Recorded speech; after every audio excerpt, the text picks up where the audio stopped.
Reenquadrado de Kaiji, volumes 1 a 4. In the end, everybody wins. As long as we remember there's a reason for incredible wealth, incredible wealth, incredible love. Pois bem, sejam bem-vindos a mais um Reenquadrado. Olha só, estamos aqui para nossa 13ª temporada. Caralho, não é possível. Pois é. É 13. 13? Já vou explicar, mas eu sou o Estranho, estou aqui com Gustavo Bocha. Iso, Luke. E o judeu ateu muito satisfeito para mais um Reenquadrado. Eu acredito que é o 13º Sim Estranho, porque a gente faz isso há anos. Exato, é o 13º sim, não é uma mentira, não tenho que inventar isso. E quem não conhece o Reenquadrado, a ideia do programa é meio que um clube de leitura. É uma forma de você ler mangás longos de forma gradual até alguma parte arbitrária. Algumas vezes a gente faz um mangá inteiro, algumas vezes a gente faz uma parte, um arco. Aqui, o caso, estamos falando de Kaiji, mais especificamente de Tobako Mokushiroku Kaiji, ou, em inglês, Gambling Apocalypse Kaiji, a primeira parte de Kaiji. Kaiji é um mangá muito longo, com muitas partes, e a gente vai fazer essa 13ª temporada sobre os 13 volumes de Kaiji, primeira parte. Kaiji tem muitas partes, e a primeira parte já é muito comprida, então tá aí. Mas... Beleza. Antes de tudo, quero lembrá-los que a gente tem um Apoia-se. Quem não ainda apoia o Ao Quadrado, pode ir lá no apoia.se/ao-quadrado para fazer o seu apoio de 5 ou 10 reais e ajudar a gente aqui em várias coisas, vários gastos diversos para manter o site. Não tem nenhuma extravagância, a gente só usa para manter isso aqui funcionando. E comprar gibi pra gente. Apoia aí. Apoia aí, e se você apoiar com acima de 10 reais, você pode ter seu nome lido aqui no programa. Começa 5 pessoas a seguir, Judeu. Amanda Ketley Carvalho da Silva. Ana Gabriela Benítez. Andréia Suda. Bruno Tufanin Prinzo. E Daniel Sevidanes Alves. Muito bem, os nomes já estão se repetindo, porque a gente já encerrou os apoiadores e estamos dando a volta. Mas normal, vamos ficar em ciclo eterno falando o nome das pessoas. É bom, quem apoiar mais tempo vai ter mais nomes e mais programas. E apoia já, para ter o seu nome lido mais de uma vez. Beleza. Vamos falar sobre Kaiji. É uma escolha um pouco inusitada, talvez não fosse o mais pedido pelo público, mas quando a gente fez a pesquisa com os apoiadores, inclusive, a gente abriu para eles mandarem sugestões, e uma das sugestões era Kaiji, e aí, ao menos 2 ou 3 pessoas desse conjunto aqui falaram, não, é esse aqui que a gente vai fazer. E aí fomos votos vencidos. Quem quer se identificar aí? Quero agradecer ao apoiador que sugeriu Kaiji. Foi um passo importante para um desejo interno meu. Uhum. Esse apoiador não sabia, mas Kaiji estava tentando ser estava sendo... Era um lobby interno há um tempo. Lobby interno há muito tempo. A politicagem que rola para escolher o próximo Reenquadrado ouvinte, você não tem ideia. Se eu soubesse o que rolasse por trás dos... Ai. Mas não então, faz ideia das brigas. A história resumida é que Luke, Iso e Bocha também Sim. leram Kaiji antecipadamente e gostam. Por que eu sempre sou a dúvida? É que eu não tenho certeza se você leu ou não. É que você opina igualmente tendo lido ou não. A gente não sabe. Eu nunca sei o que você leu que você não leu. Justo.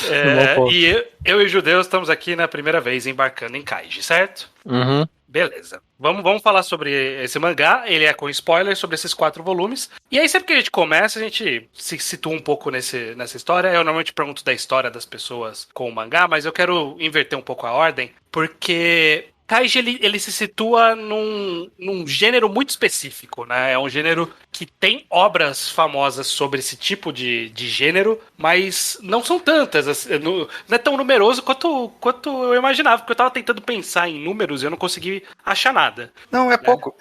É um gênero famoso que tem pouca obra.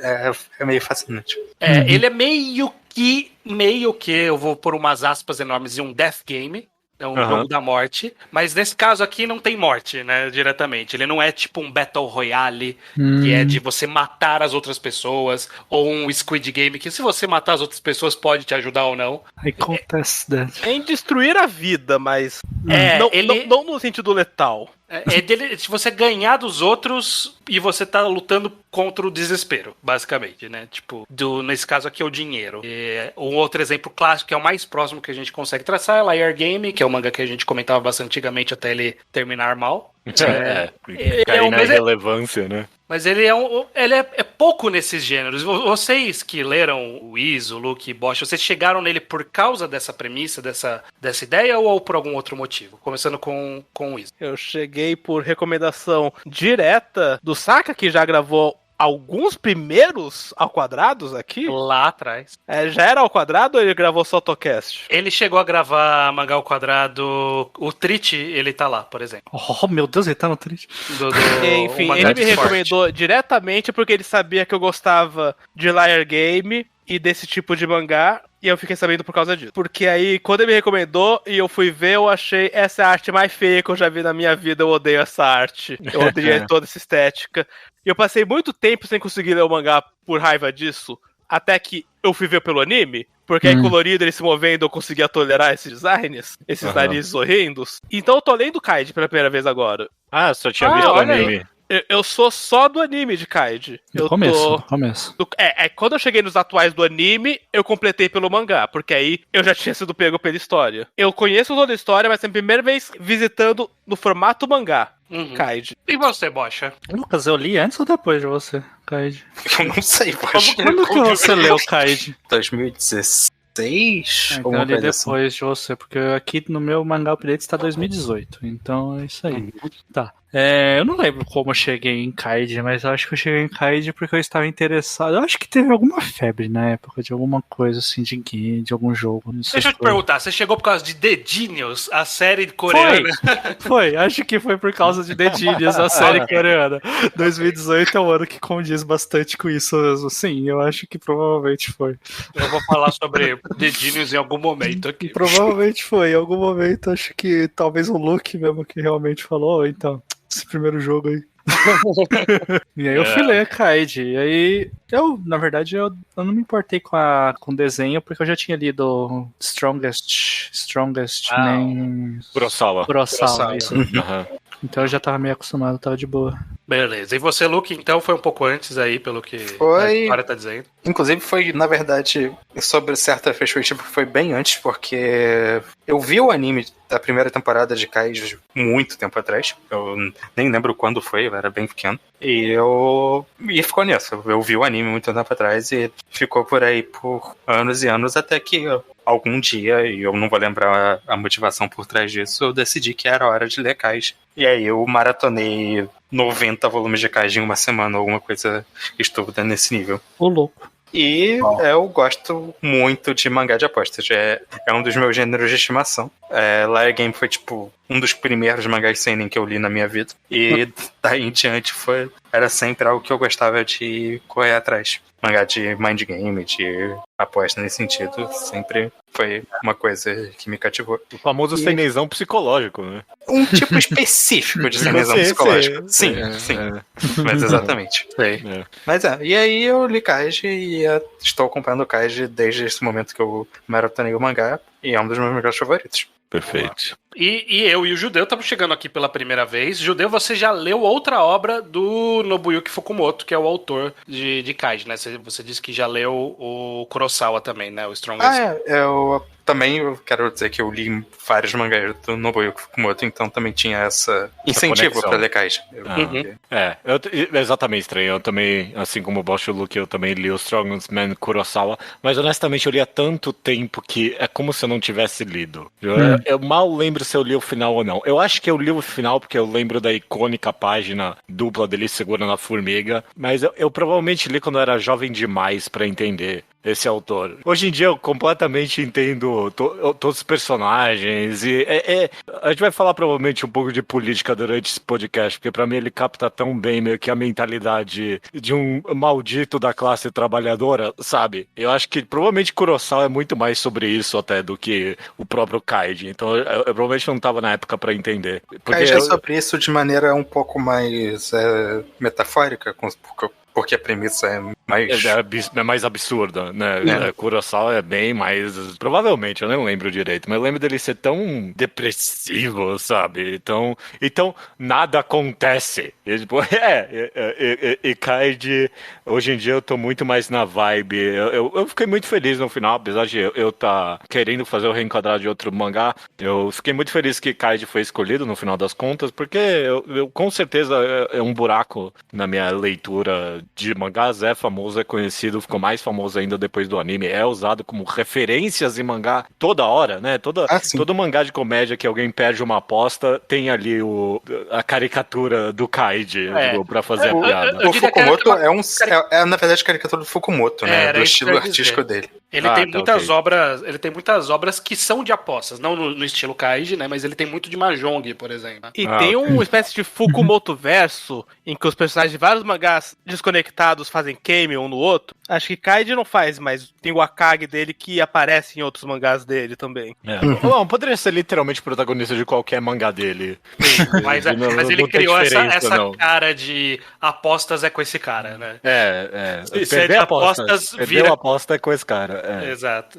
Então, legal. Ia perguntar pra vocês também. Você tinha vontade de ler Kaiji? Eu tinha curiosidade justamente porque eu gosto de Liar Game até ele ficar ruim. Mas eu sou um grande entusiasta, o maior defensor brasileiro da série coreana The Genius, que foi um programa de TV que eles fizeram lá na Coreia com várias pessoas que eles consideravam inteligentes de algum jeito, né? Inteligência social ou inteligência do modelo clássico, e reunia para fazer jogos no estilo Liar Game, que inclusive alguns jogos foram bem copiados de Liar Game, teve até alguns processos ali de plágio, e Kaiji acaba sendo uma inspiração. Lá, obviamente, ninguém tá correndo o risco de dívida e morrer pra Yakuza, mas tem a mesma ideia de lutar pelo dinheiro e pela vitória na frente das câmeras. E é curioso porque no final o primeiro jogo da primeira temporada de The Genius é muito próximo do primeiro jogo aqui de Kaiji. Tem algumas semelhanças na dinâmica. Eu acho curioso o Estranho tá apontando a uma coisa com uma homenagem ao primeiro jogo de Kaiji, porque tem uma polêmica famosa se Yu-Gi-Oh! Copiou ou não copiou Kaiji na cara dura. Ai, nossa, eu lembrei. Viu pra postar estrela. Nossa, quando apareceu as estrelinhas, eu pensei, se esse mangá tivesse sido escrito depois de Yu-Gi-Oh!, alguém ia falar dentro do mangá, que nem Yu-Gi-Oh!, alguém ia fazer essa piada em Kaiji, se esse mangá tivesse sido escrito depois. Então, pra mim, copiou. Eu acho que Kaiji é esse tipo de autociência. Bom, eles mencionaram um jogador de beisebol, um maluco de...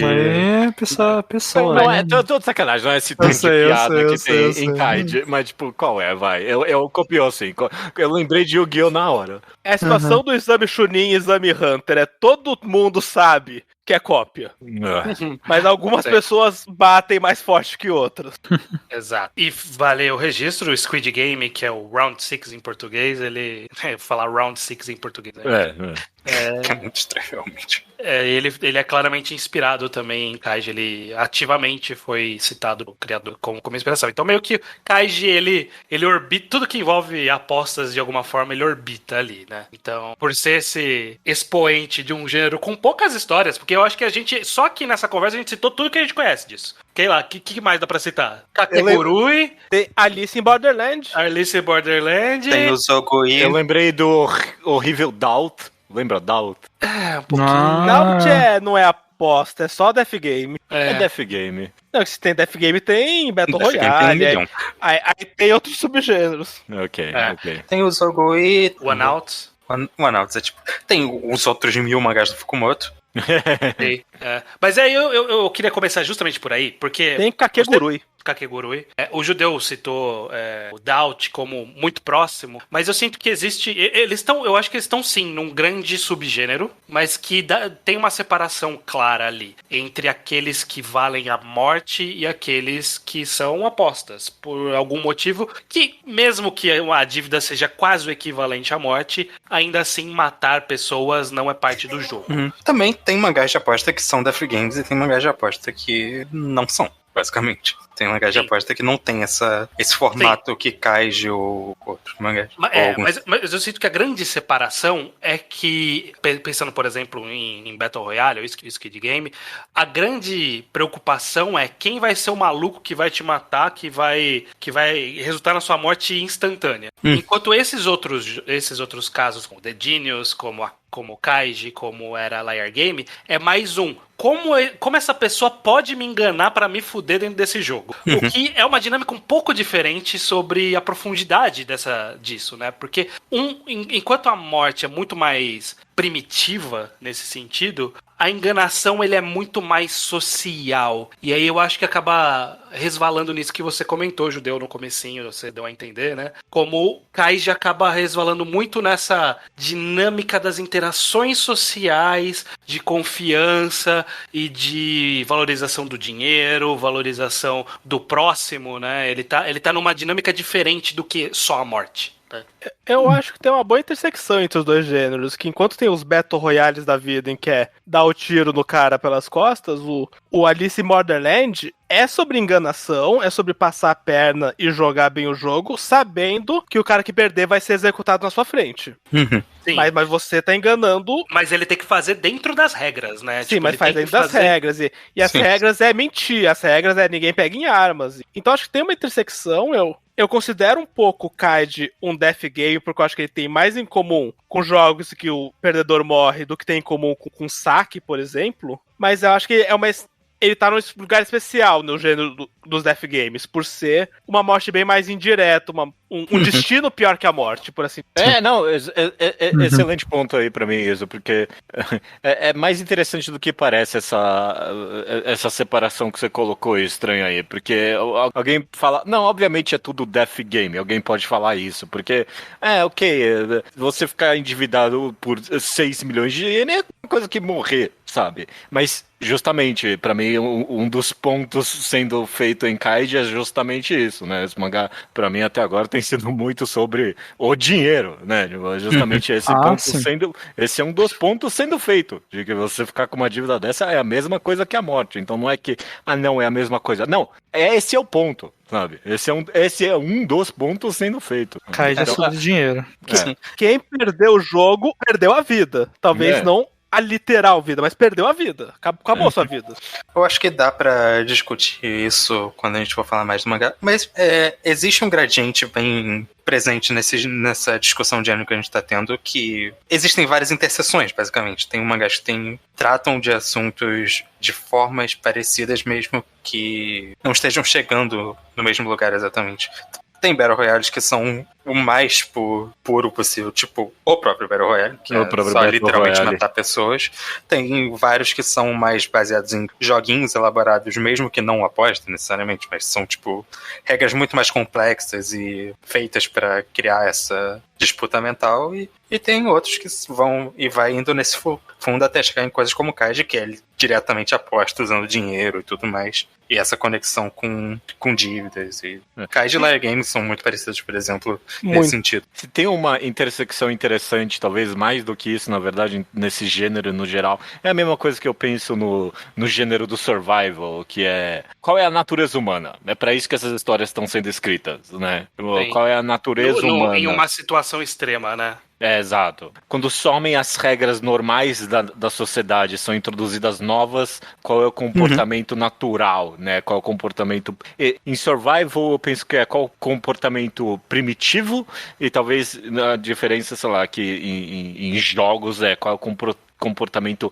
social natural mesmo. Inclusive, eu considero o Kaiji um survival. Eu acho que os Em algum elementos do aspecto. survival estão todos no mangá. Não, mas é justamente que tá aí a intersecção, porque todas essas obras estão fazendo essa pergunta, qual é o âmago do ser humano, né? E esses fotos que a gente tá dando, nenhum deles é excludente de nada, assim. Sim. Eu acho que existe uma discussão bem interessante em definir o gênero de survival game e suas ramificações. Sim, mas sim. não vai ser feito isso hoje, né? Não, a Esse- gente já delimitou algumas coisas aqui que eu acho que eram importantes pra gente citar o tom, né, sobre Kaiji, né, algumas perspectivas gerais. Mas entrando agora no mangá, eu acho que antes de tudo a gente tem que falar sobre a introdução da história e inevitavelmente falar sobre Kaiji. Esse personagem que ele é introduzido no mangá e ele tem uma grande transformação nesses 4 volumes, né? Que você, Judeu, que tá chegando a primeira vez aqui junto comigo, o que você achou desse protagonista, a introdução dele e a evolução dele ao longo desses 4 Assim volumes? que apareceu esse malandro vandalizando Mercedes-Benz, eu falei, eu gosto desse cara. Eu amei ele. Imediatamente. Não tá fazendo nada de errado. Esse cara não fez nada de errado durante esse mangá inteiro pra mim. Não, tudo certo, 100% correto. Quando ele só tava roubando os negócios, eu fiquei meio, ok, vai, tanto faz, só tá fazendo por diversão. Mas quando ele foi lá e furou o pneu, que não tem nada pra ele, eu falei, ok, beleza, gostei. Parabéns, tá certo. Eu de verdade, essa é a minha mentalidade que eu tô hoje em dia. Então eu já meio que, ok, beleza, eu tô do lado desse cara. E aí, obviamente, quanto mais a história vai andando, esse mangá te coloca numa montanha russa de tipo, e aí, eu gosto ou não desse cara, no final das contas, né? Mas ele sempre te puxa de volta. A gente vai comentar, obviamente, mas o final desse arco, pra mim, foi tipo, caralho, eu queria chorar. Kaiji, que personagem, meu amigo. Que personagem maravilhoso. Você Eu não viu amo um ele. você não viu um décimo desse personagem. Esse homem, que homem, velho. Que homem. Cara, Continua. você terminou o arco? Oi? Você terminou o arco? Você terminou o Sim, Vintage? porque tem essa diferença do nosso podcast que vai até o final do 4º volume, mas o arco termina um pouquinho depois. Bem pouquinho depois. Bom, pode ser que eu... Não, eu li uma página escrito fim do ato 1. Sim. Isso já é o 5º volume. Esse já é o 5º volume. Ok, tá, então... É o que eu queria Beleza. que as pessoas... Só eu queria confirmar isso. Mas beleza. Eu me apaixonei por ele durante esse mangá estranho. Eu nem tava esperando isso. Pela imagem do que eu via de Kaiji, eu achava que, tipo... Achava que o mangá ia ser o oposto, na verdade. Eu achava que, tipo, era um cara desesperado de tudo, que, tipo, por mil acasos acabava ganhando na sorte ou alguma coisa assim, sabe? Eu juro que eu pensava que o mangá era o oposto do que era, que, tipo, era a história... Não tinha como, não. Oi? Na sorte não tinha como ganhar esses jogos Eu não aqui. sei, eu achava que, tipo, era um cara que tinha grandes planos, que nem Yu-Gi-Oh!, você falou de Yu-Gi-Oh! Isso. Eu pensei que o Kaiji era o Joey, que era um cara que tem uns planos, beleza, mas no final sempre acaba dependendo da sorte, né? Tipo, esse era o personagem do Joey em Yu-Gi-Oh!, que ele jogava as cartas dos dados e não sei o quê. Caraca, é bem Kaiji mesmo, inclusive, né? Mas, bom, enfim, então eu achava que, tipo, ele tinha os planos, dava errado, mas no final acaba dando certo na pura sorte. Não, esse cara nunca tem sorte, nunca. Sorte não existe, é o extremo oposto. Jogos parecem de sorte e ele tem que ver que não, isso tá tudo armado já. Você tem que aumentar suas chances. Só aposta quando você tiver 80% pra cima. Muito. Você tinha alguma outra expectativa? O que você achou do Kaiji estranho? Eu só queria dizer que essa questão de ser uma aposta, todo jogo parece ser de sorte, mas não, é muito Liar Game e The Genius também. Toda vez que eu tiver chance eu vou falar. Mas eu achei curioso de você. Duas coisas. Primeiro você falou, esse mangá fica indo e voltando sobre esse personagem, mas eu sinto que ele é bem constante sobre o Kaiji. Não, você tem razão. Ele é bem gente boa o tempo todo no final, né? Depois que ele começa a falar, não, eu vou usar essa galera pra ganhar, e ele, tipo, ele vai fundo com essa galera. Ele não cogita trair ninguém em nenhum momento. E por outro lado, eu queria tirar um pouco mais de impressões de vocês sobre, assim, o que vocês viram nos primeiros capítulos ali do Kaiji. Ele é esse gênio da aposta que ele meio que vira depois ali ao longo dos volumes? Como vocês sentem, vocês que já estão revisitando aqui a história, como vocês se sentem com isso? Vocês sentem que há uma transformação do comecinho pro que a gente vê ao longo aparece do um arco? pouco de nada, talvez? É isso que você tá querendo chegar? Não parece uma Ele começa como o cara que perde. Eu lembro com muita clareza a minha primeira impressão do Kaiji. Card. Que eu achei que eu ia ver um mangá sobre o maior gênero das apostas. Um cara frio calculista que vai ganhar tudo. E aí o primeiro jogo, ele cai na armadilha mais escancarada dá do pra mundo. ver. Sim. E aí ele senta, e aí ele chora, e eu pensei, eu adoro esse cara, porque ele é gente normal. Ele é bom em apostas, mas ele é gente normal. Primeiro, eu acho que o Kaiji é um personagem que é um pouco do nada, assim, essa transformação dele eu concordo. Mas eu acho que tem lógica quando você vê que é algo que ele descobriu essa necessidade quando ele foi colocado, tipo, na pior situação possível e era matar ou morrer ali. Ele nunca não tinha se colocado antes numa situação em que ele precisava agir dessa forma e ter estratégias e que eu acho que faz sentido. Eu acho que é o momento que você meio que descobre isso ou se fode. Mas eu concordo muito com o que o Ezo falou, que é o que eu chamo do Kaiji. O que o Judeu falou do que ele esperava do mangá é engraçado, porque faz muito tempo, eu não lembro o que eu esperava de Kaiji. Mas o que eu acho que eu esperaria do mangá hoje em dia, lendo vários outros mangás de aposta, é esse negócio mais... Como que eu vou dizer? Intelectual, sabe? Eu vou fazer esse plano aqui, mas eu sei que o meu adversário vai fazer isso e depois ele vai fazer aquilo. Eu sei que ele pensa. Tipo o Akiyama de Lair Game, ou até, sei lá, os personagens da Death Note. Mas não, os personagens de Kaiji estão. Ou o Dongmin de The Genius. Mas os personagens de Kaiji estão sempre no maior sofrimento possível, sabe? Eles não estão enganando os outros com os planos mais mirabolantes. Eles estão sendo uma manipulação muito mais direta, sabe? Tipo, o que o cara faz no primeiro é falar... Muita reação. Ele não tem um plano a longo prazo que lá na frente vai ter um payoff de tipo, caraca, ele plantou aquilo lá atrás e usou agora. Não. O que ele plantou lá atrás, cagaram tudo em algum momento da história. E ele vai ter que fazer algo novo, do zero agora. Não são grandes orquestradores, assim, sabe? O Akiyama de Lair Game tem um momento no mangá de Lair Game que você começa o jogo, ele já sabe tudo o que aconteceu no jogo até ele terminar. O Kaiji cai nesse primeiro plano que é um plano muito básico. E é um plano que basicamente depende em você ser um filho da puta, não você ser um gênio nem nada do tipo. Sim. E várias coisas do mangá são assim. As pessoas estão só sofrendo, nadando contra a correnteza e tentando a mínima vantagem que eles podem conseguir. O que soa tão mais verdadeiro, tão mais angustiante de ler do que um mangá que parece estar todo mundo sempre em controle o tempo inteiro das ações. Tanto, isso é tão bom porque quando finalmente chega a hora dele mostrar o plano da vitória, é tão mais satisfatório, né? Então, tipo, se tem pelo menos uma cena meio Death Note que eu penso nesses 4 volumes que a gente tem, é contra o cara que tinha todos os papel, né? Ele tinha, e aí, tipo, mostra uma carta aí, vai, vamos lá. E aí, tipo, tem toda uma cena dele, não, eu já sei qual é a sua carta, malandro, não tem outra, eu sei aqui, eu sei muito tempo antes de você saber que você sabia que eu sabia, sabe? E aí, tipo, foi muito bom, né? Porque você viu ele falhando tantas vezes que quando vem o acerto é muito gratificante. Sim.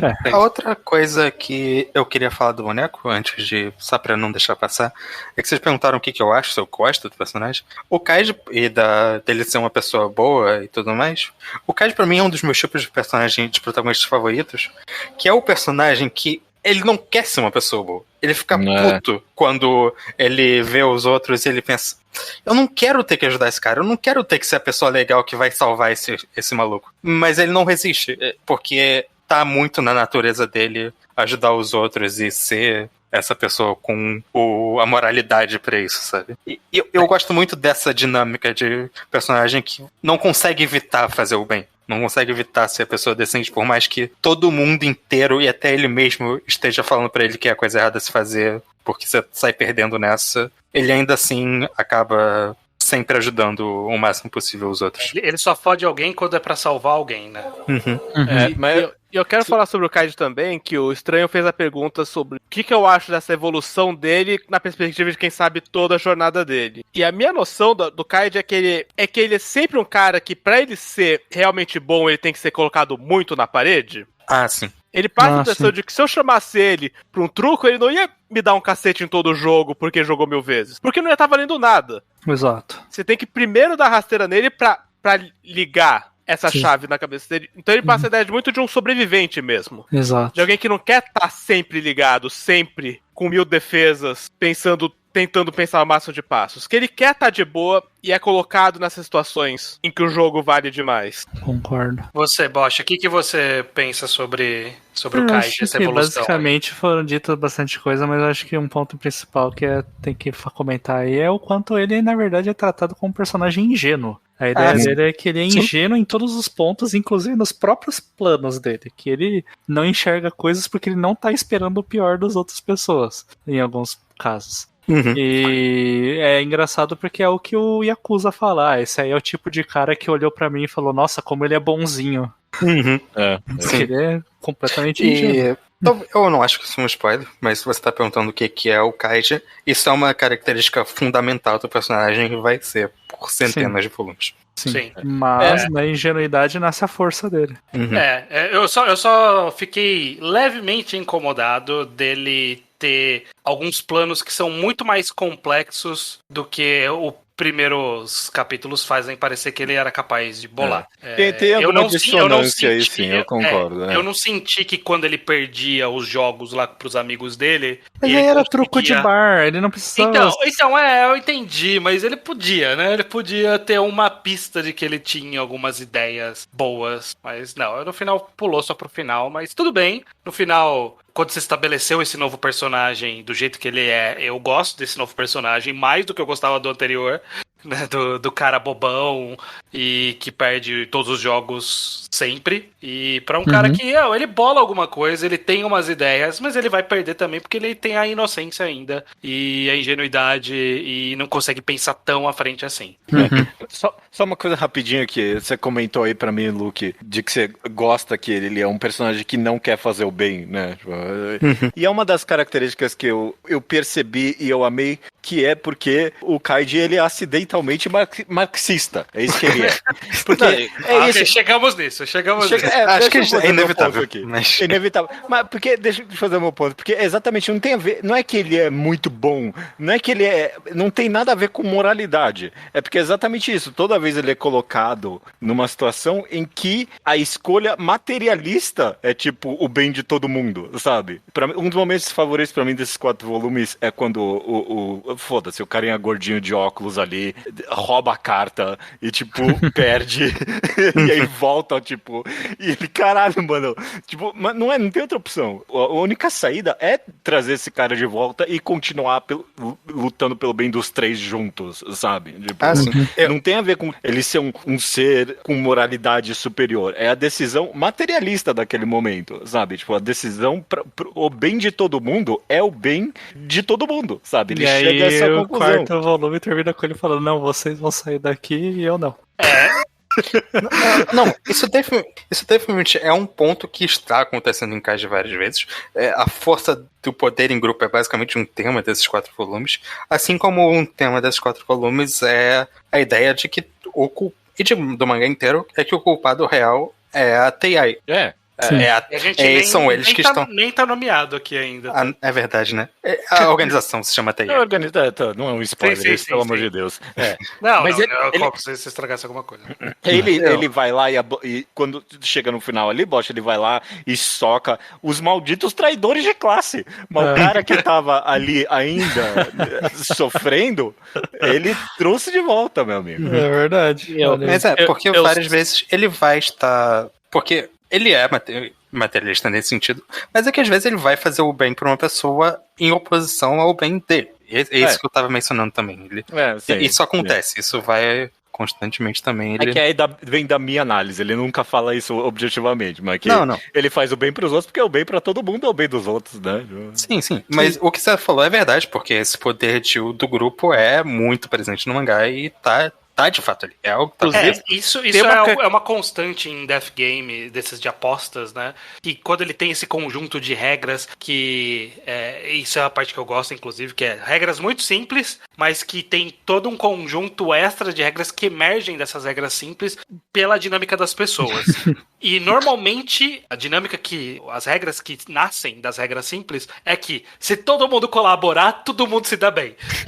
O que o Kirsten também tá fazendo com dedinhos, eu faço, que é basicamente... Não, dedinhos, Liar Game também tem isso. A mensagem primordial de Liar Game era basicamente essa. Todo jogo de Liar Game era muito fácil de que todo mundo fosse salvo, e é o que a Nao Kanzaki, a protagonista daquele mangá, fala sempre, só que ninguém levava a sério, e todo mundo ficava na merda, porque ninguém levava a sério que tinha essa situação.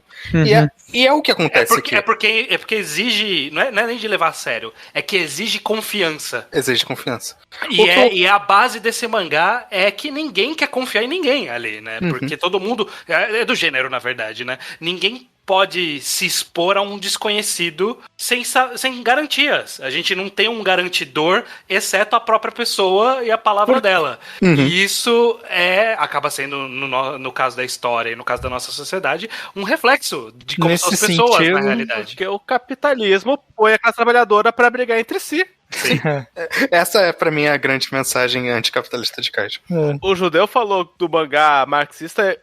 Eu constantemente vendo o Kaiju como um dos mangás mais anticapitalistas na leitura, dá pra fazer. E sobre esse lance do grupo, acho que uma coisa que me marca muito em Kaiju, marcou bastante, é a relação dele com os recursos do grupo. Porque o Kaiju, ele não só divide tudo igualmente, como quando ele tem muito mais. Ele fala, ok, eu tenho 10 milhões, você tem 1 milhão, nós temos 11 milhões. Caralho, Kaiji, você mete essa conta devagar e olha o que você tá fazendo. Eu tenho 7 cartas, você tem 2 cartas, nós temos 9 cartas.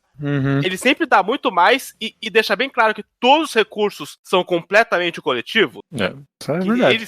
Eles têm que ter 9 estrelas, não é? Essa estrela é sua e essa é sua. Não. Eles têm 9 estrelas. Tudo bem, eu ia comentar que nesse sentido que você falou de desconhecidos, é aí que The Genius trabalha contra si mesmo. Porque, infelizmente, The Genius não são desconhecidos. Quando você tá no mesmo programa que tem um cara que é um apresentador de programa lá famoso, aí, né, todo mundo conhece. Aí emerge um outro metagame ali, né? Das pessoas que têm similaridade pela carreira e tem algumas coisas interessantes ali. Mas é interessante isso que você comentou acaba funcionando pro próprio bem do mangá. Porque, tipo, você nem percebe, mas eventualmente você pensa, ok, não, a gente tem que... O objetivo agora é conseguir 9 estrelas. Essa história não vai, tipo, você como leitor, essa história não vai terminar com eles conseguindo menos de 9 estrelas. Ou o Kaiji fudendo um dos dois. Não vai. Eu realmente, tipo, essa é uma certeza muito clara que o mangá deixa ao longo dos 4 volumes. Em nenhum momento eu cogitei, o Kaiji vai fuder esses dois. Eu cogitei, os dois vão fuder o Kaiji. Isso eu cogitei o tempo todo. Mas que o Kaiji ia fuder os dois, eu nunca acreditei. O mangá vendeu muito bem esse personagem nesse sentido, que na hora que ele coletivizou tudo, ele sempre se colocava como o bem do coletivo e não o meu bem particular. Ele teve, inclusive, a chance de ter uma estrela escondida ali, que o cara ofereceu pra ele, e ele recusou pra manter a paridade ali com os outros dois. Então Esse é um momento excelente pro que eu mencionei, porque é justamente, você vê o quanto ele fica angustiado querendo aceitar aquilo, mas ele sabe que não era o melhor ali. Ele poderia ter feito isso, ele queria muito ter feito isso, mas aí ele tem que se segurar, ele vai e fala não, galera, não vamos fazer isso, que não vai ser bom pra ninguém, por favor, não caiam nessa lábia. Pra ser traído, é isso que acontece.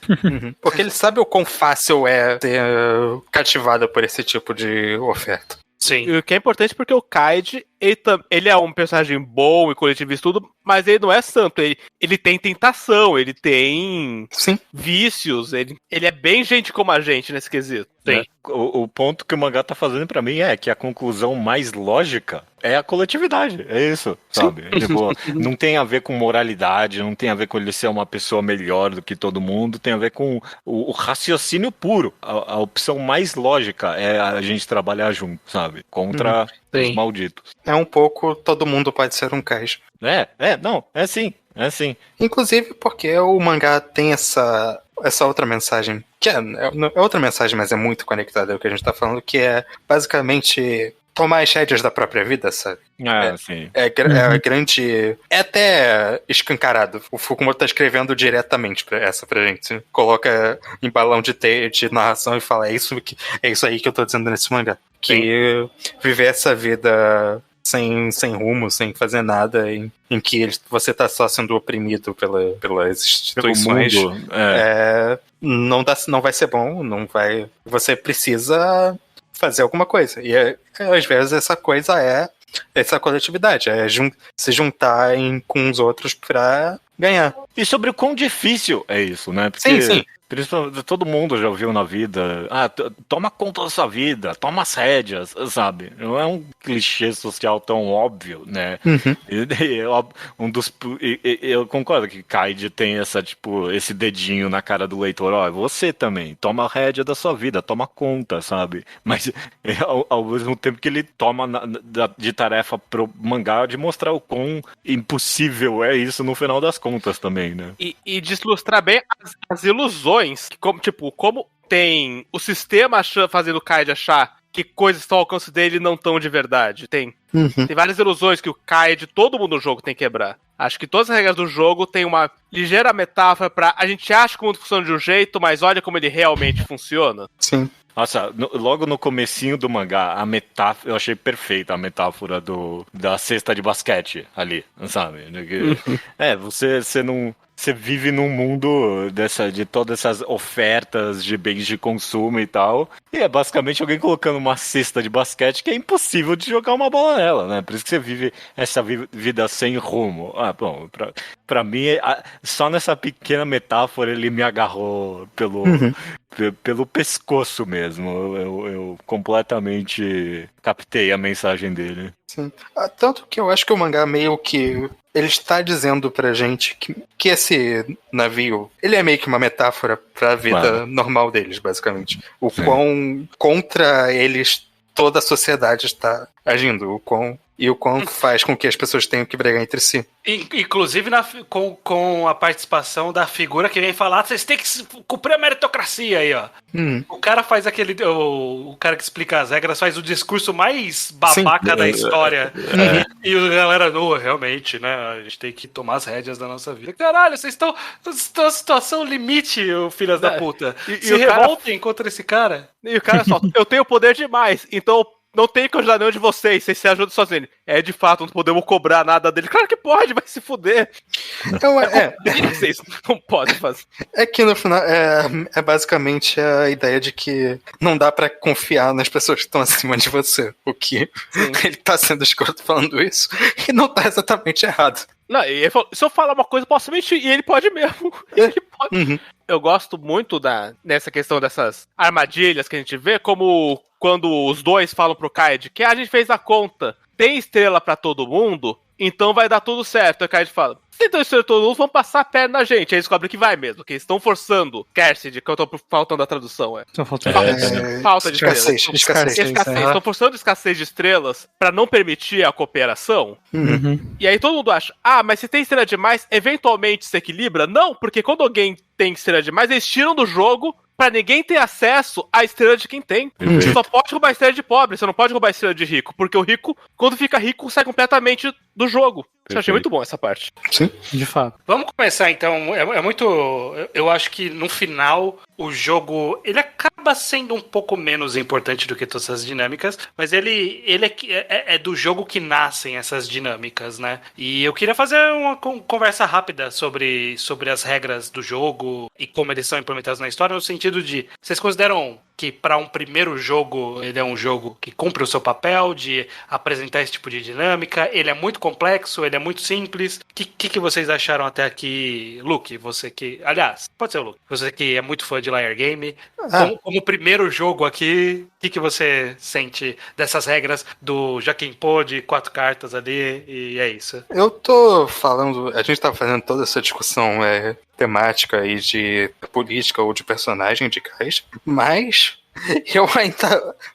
Se o Kaiji não tivesse nada disso, eu ainda ia mais esse mangá, porque eu acho ele extremamente empolgante de ler desse lado mais do jogo mesmo, do que se ele vai ganhar, se ele vai perder, o que vai acontecer. Eu acho que o Fukumoto explora muito bem a dinâmica das regras e todos os detalhezinhos que você falou que tem essas regras escondidas, né? Essas várias reverberações que tem de uma premissa muito simples, que é pedra, papel e tesoura, que você tem só um certo número de usos. Eu gosto muito. Eu acho que os planos sempre fazem bastante sentido, eles sempre funcionam em que os personagens estão tomando atitudes não sempre lógicas, obviamente, mas sempre compreensíveis por que você ia tomar aquela atitude. Sim. Quando eles fazem besteira, é bem claro como que o personagem ia cair naquela besteira. Sim. Eu acho... E tem vários até elementos meio de foreshadowing de como que esse jogo ia funcionar e de que várias coisas acontecendo no background que chegam pra foder o Kaiji no momento certo, que você pensa, mas é claro que isso ia acontecer, né? É óbvio que isso é um resultado natural de como o jogo tava rolando até então. Uma parte que eu gosto bastante disso é que justamente ele é um jogo muito simples. Ele tem uma dinâmica direta, ele tem algumas meta-regras, né, como o fato de existir um leilão no final, ele é uma regra à parte do jogo principal, mas o jogo em si tem regras muito simples, e trabalhar só com o conhecimento de quantas cartas tem e como as cartas das pessoas, eu acho que surgiram boas dinâmicas ali, e na hora que surge um grande impasse por conta de uma estratégia específica, né, como por exemplo no momento que eles fazem a estratégia de acumular todas as pedras possíveis para poder fazer um controle ali quase controle de ação ali, né? Fazer uma manipulação de mercado e ter outra pessoa fazendo também uma manipulação de mercado e isso fuder eles. Eu acho que é uma boa dinâmica que nasce desse jogo, sim. É algo que eu não pensaria no começo, né? Alguém pensou em acumular e outra pessoa também pensou nisso e surge uma dinâmica disso. Essa foi uma das coisas que eu pensei. Ok, alguém vai tentar acumular também. Essa foi a primeira coisa que eu pensei quando eles tiveram essa ideia. Se tem alguma dinâmica do jogo inteiro que me pegou de surpresa, é o quanto durou, na verdade. Quando foi introduzido, tipo, ok, vai durar um volume, dois, okay, vamos pro próximo jogo daqui a pouco, né? Você tá vendo o jogo mais curto de Kaiju, Judeu. Eu acredito. Eu sinto que na hora que tava no segundo volume ali, e aí que aí revelou o loirinho lá, o que falou, eu sou o cara acumulando os papéis. Aí eu falei, bom, beleza, eles vão se resolver aqui agora, né, e vão partir pro final do jogo, porque faltam meia hora. E aí, no final do terceiro volume, falta 25 minutos, sabe? Tipo, passou 5 minutos no volume inteiro de treta com o loirinho, sabe? É muito... Ok, foi nesse momento que eu falei, ok, Kaiji ele vai estender e encurtar o tempo conforme necessário. Eu achei até um pouquinho. Eu achei um pouquinho sacanagem, porque, tipo, nem fudendo que eles iam conseguir empatar todas as cartas a tempo. Porque, tipo, no final, com 1 minuto, eu achei meio roubado isso. Eu até tava esperando que, não dá tempo, me dá todas as cartas. Eu achei que ia acontecer alguma coisa assim, sabe? Aquele famoso caso, né, que o Lucas quer muito citar, que existe uma parte que se chama One Poker Hand, que tem 16 volumes. E ela tem o nome dessa parte porque é um jogo de poker. Mas a parte de 3 também é só uma partida de Mahjong. São várias rodadas. É um jogo que tem várias rodadas, tem essa liberdade. Eu inclusive, senti a impressão de que, caralho, o Fukumoto não estendia as coisas como ele estende hoje. Sim, tipo, eu tô lendo esse mangá, foi muito... Caralho, o Fukumoto tá muito rápido, o que tá acontecendo? Eu pensei, o Fukumoto de hoje faria 3 capítulos essa página. Então, essa é a impressão de vocês que leram. Você, Judeu, você teve alguma impressão contrária? Eu tive um pouco, mas eu quero falar depois de ouvir você. Você teve a impressão que, tipo, parece estar enrolando um pouquinho? Não, sem dúvida alguma. Os participantes aqui estão falando completamente, consigo ver esse mangá durando mais, mas essa minha primeira leitura eu já demorou um pouquinho até pra me acostumar. Em algumas partes é tipo, ok, tá ficando um tiquinho repetitivo demais, mas ele eventualmente, tipo, voltava pras partes interessantes, né? Então, vocês não estão errados, só pra constar. É só que, pra quem lê o mangá até o final, é genuinamente uma discrepância de ritmo que tá acontecendo. Inclusive, repetitivo é um adjetivo que eu dou pro Fukumoto no geral. Eu ia falar desses dois aspectos. Primeiro, ele é um mangá que saiu numa revista semanal, se eu não me engano, certo? Sim, é Young Magazine. E isso entrega, que era uma revista semanal, porque ele tinha uns recaps ali constantes. O que foi bom, o que foi bom. O que eu apreciei em alguns momentos ali, porque eu tava meio confuso às vezes. Ok.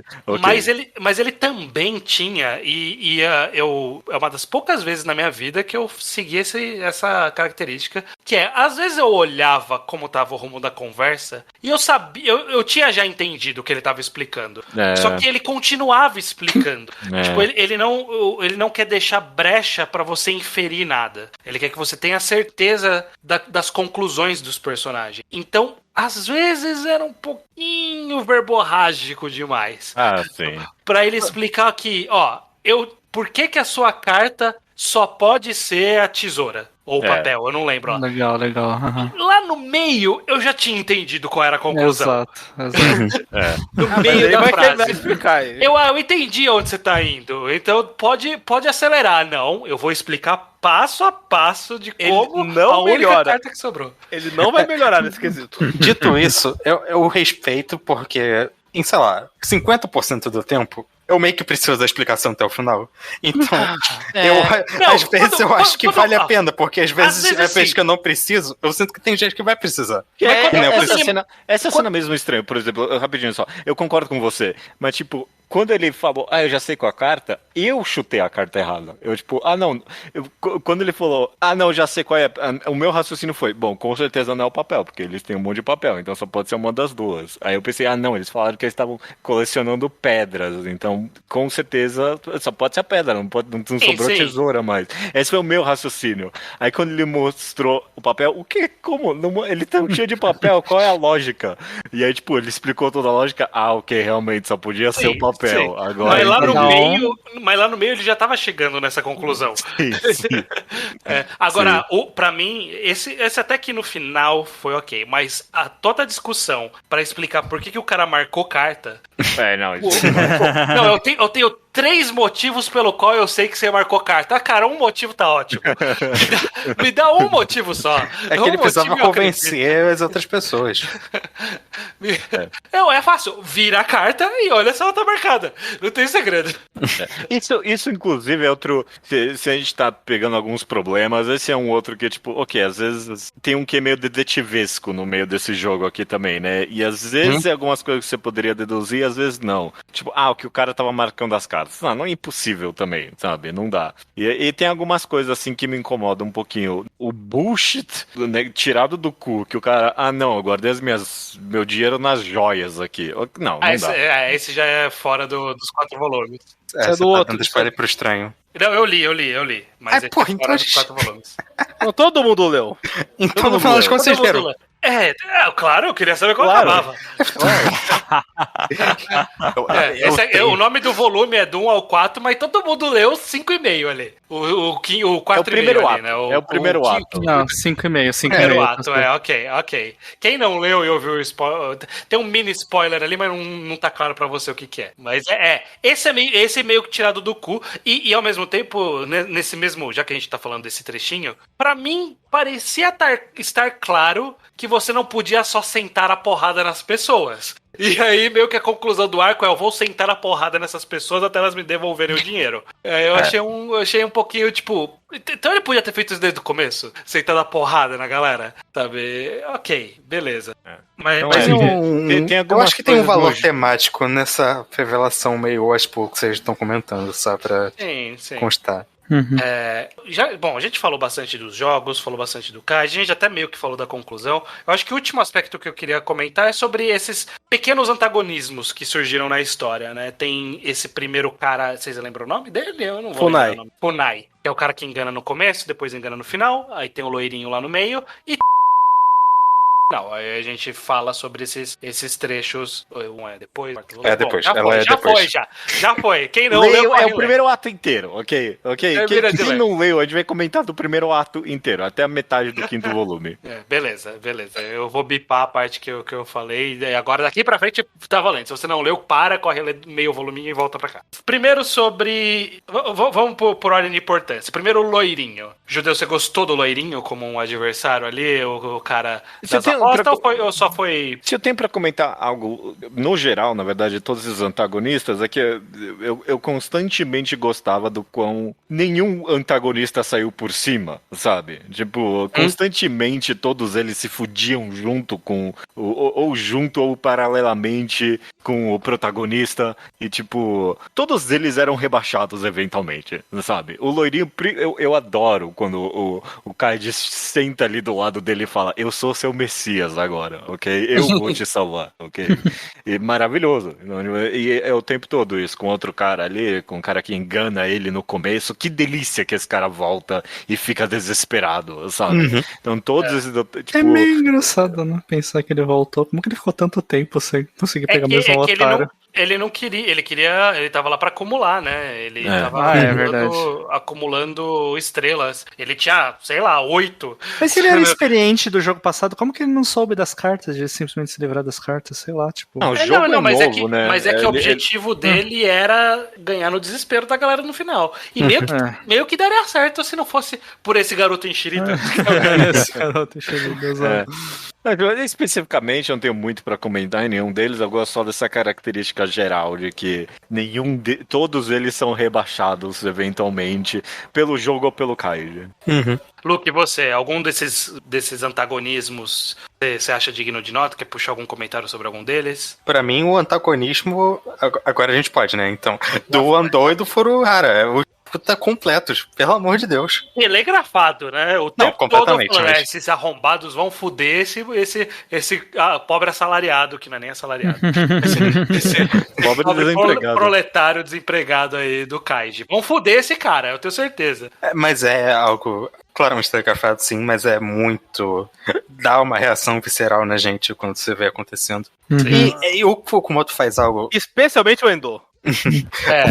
O Fukumoto faz algo aqui que ele vai fazer basicamente em outros momentos do mangá, que é o personagem que trai vai criando as justificativas mais absurdas pra falar de como no final das contas ele tava certo. Eu tinha que ter feito isso mesmo, e blá blá blá e blá blá blá.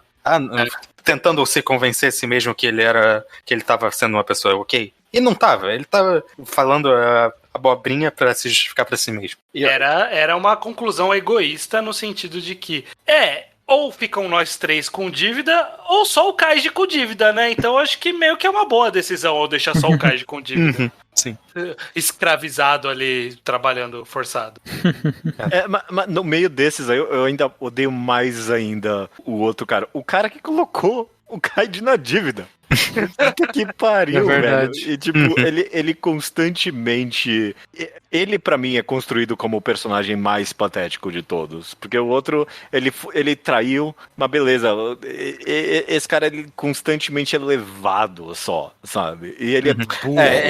Ele não consegue nem tomar a decisão de trair, né? Ele tem que ser convencido pelo outro maluco. E o pior, ele tem a pior característica de um mangá de batalha mental, que ele é o cara burro. Ele é burro, esse é o problema dele. Tem o Kaiji que faz os planos, tem o Andou que entende vagamente os planos e tem o Furuhata que tem que ser explicado os planos. Essa dinâmica. O cara que sobrou só as 4 tesouras ali, né? Sei. Dito isso, o Andou também é foda porque esse negócio todo começa com ele não roubando, né? Pegando uma carta emprestada pra perder e ele abandonar eles. Então tá chorando, né? Sim, filho da puta. O Andou apanhando me deixou feliz pra caralho. Sim. Sei. Foi merecido, completamente merecido.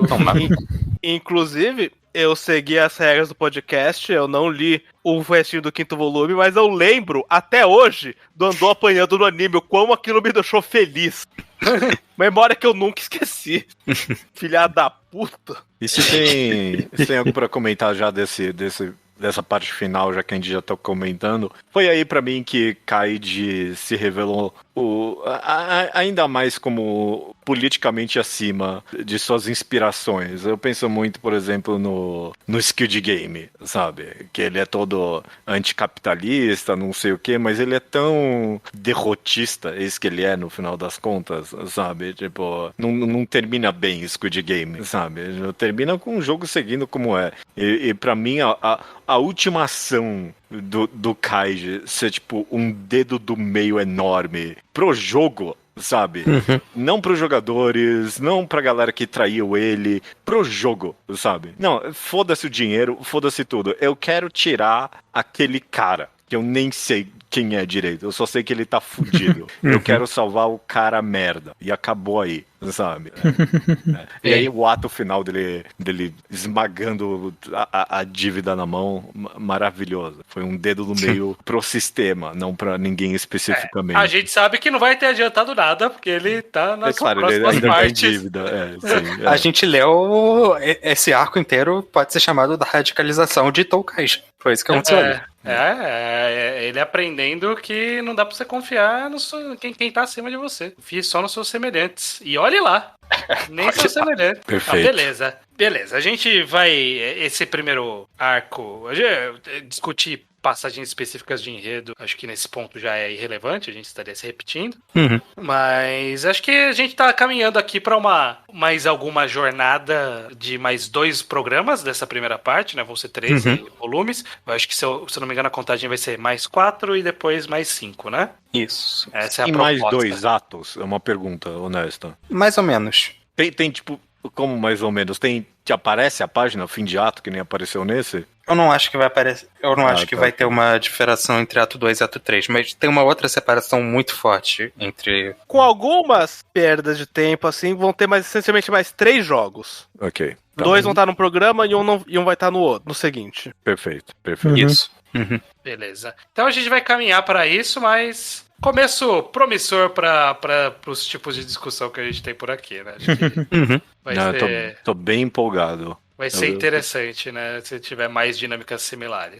Beleza? Nos vemos então aqui no mês que vem para falar de mais 4 voluminhos de Kaiji. Claro. Vamos, tô muito empolgado. Quero lejar mais Kaiji. Que bom, olha lá. O Judeu quer ver a radicalização acontecendo em tempo real. Enquete pra Luke Bosch. Alguém achou que o Judeu ia ter outra reação? Não, eu tô tentando fazer isso faz anos. Não. Ok. Eu sabia que eu ia gostar de Kaiji. Só por isso que eu gostei do programa. Um motivo pra ler mesmo. Justo. Vai ficar enquadrado, tá cumprindo a sua função mesmo. A exata função social do Reenquadrado é essa. É fazer a gente ler coisas que a gente tem que ler um dia. Estamos lendo. Esse dia chegou. Tanto pro ouvinte quanto pra gente mesmo, né? E principalmente pra gente, eu diria. Beleza, então. Então nos vemos aqui no mês que vem. Até mês que vem. Até mês que vem. Até mês que vem. Até mês que vem.